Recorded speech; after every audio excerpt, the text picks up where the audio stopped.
Have you ever been in a debate about your faith, maybe about morality, and someone hits you with a question that just stops you in your tracks? Well, there's a 2,400-year-old philosophical challenge that skeptics still love to use to try and unravel the entire Christian foundation for morality.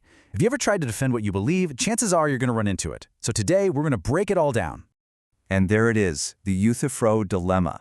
Now, it looks pretty simple, right? But trust me, it's a very carefully laid trap. The whole goal of this two-part explainer is to give you a clear, confident, and philosophically solid way to respond. By the time we're done, you'll not only see the trap, you'll know exactly how to walk right around it. So where did this thing even come from? For that, we've got to go all the way back to ancient Greece, to the legendary philosopher Plato and his teacher, Socrates. Yeah, this isn't some New Age argument. It's a classic philosophical showdown with a really fascinating origin story. All right, let's set the scene. It's around 380 BC. Plato writes this dialogue he calls Euthyphro. In it, our guy Socrates bumps into a man named, you guessed it, Euthyphro. And Euthyphro is on his way to court to prosecute his own father for an accidental killing. Now, what's wild is that he is totally 100% confident that he's doing the right and holy thing. And that supreme confidence is exactly what Socrates decides to poke at. So Socrates asks Euthyphro a seemingly simple question. What is piety? What actually makes something holy or good? Euthyphro, completely sure of himself, gives a very straightforward answer. Piety is whatever the gods love. If they love it, it's good. Simple, right? But for Socrates, that's not an answer. Oh no, that's an invitation to ask a much, much deeper question. And boom, that's the moment the trap is sprung. Socrates' question just brilliantly exposes this massive logical hole in Euthyphro's whole definition. And this exact way of thinking, this same structure, has echoed down through the centuries, shifting from a debate about a bunch of Greek gods to a direct challenge to the one God of the Bible. So, fast forward to today. Modern philosophers have taken that ancient question and sharpened it into what they call a dilemma with two horns. The whole point is to try and force a Christian to pick a side, with the argument being that either choice you make will totally torpedo your entire worldview. So let's take a really close look at the first horn of this dilemma. This is the idea that something is good only because God says so. Basically, God's will is what makes goodness out of thin air. Now, at first glance, this might sound okay. It seems to protect God's power, right? He's in charge, he makes the rules. But if you follow this idea to its logical conclusion, you end up in some really troubling places that actually undermine the whole concept of a good God. See, here's the real problem.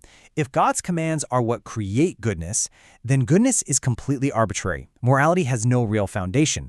God could have commanded us to be cruel, and that would have become good.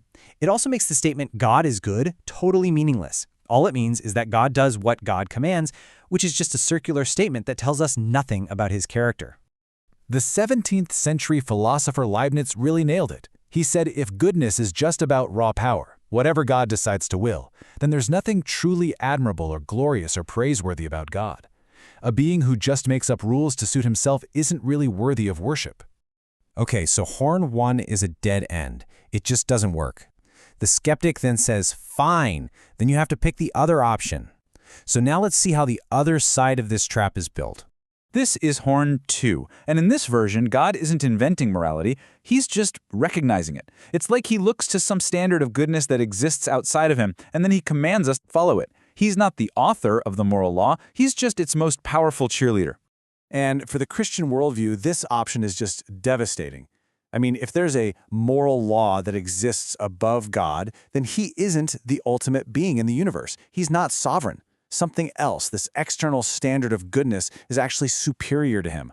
This basically demotes God from the creator of all things to just another being who has to follow a higher law. So let's just step back for a second and look at the trap in its full glory. The skeptic has basically shown you two doors, and they're convinced that no matter which one you open, it leads to disaster for your faith. This is their final move. They say you have to pick one. Either God is some kind of cosmic tyrant who just makes up baseless rules, or he's a well-behaved God who follows a moral law that's even greater than himself. And either way, the God of the Bible, the one who's all-powerful, totally sovereign, and perfectly good, seems to vanish. But what if the entire setup is wrong? What if the premise of the question is flawed from the get-go? What if those two doors aren't the only ones in the room? And that is the absolute crucial point. The Euthyphro dilemma is a false dilemma. It only works if you believe those two choices are the only choices.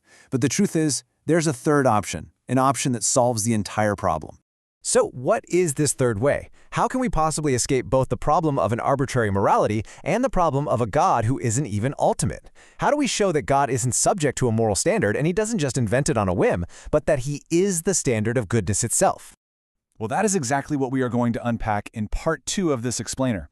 We're going to dive into the powerful, philosophically rich, and scripturally solid answer that Christian thinkers have been offering for centuries. It's an answer that doesn't just get you out of the dilemma, it turns this whole challenge on its head and makes a powerful case for a God who is the very definition of goodness. You are not going to want to miss it.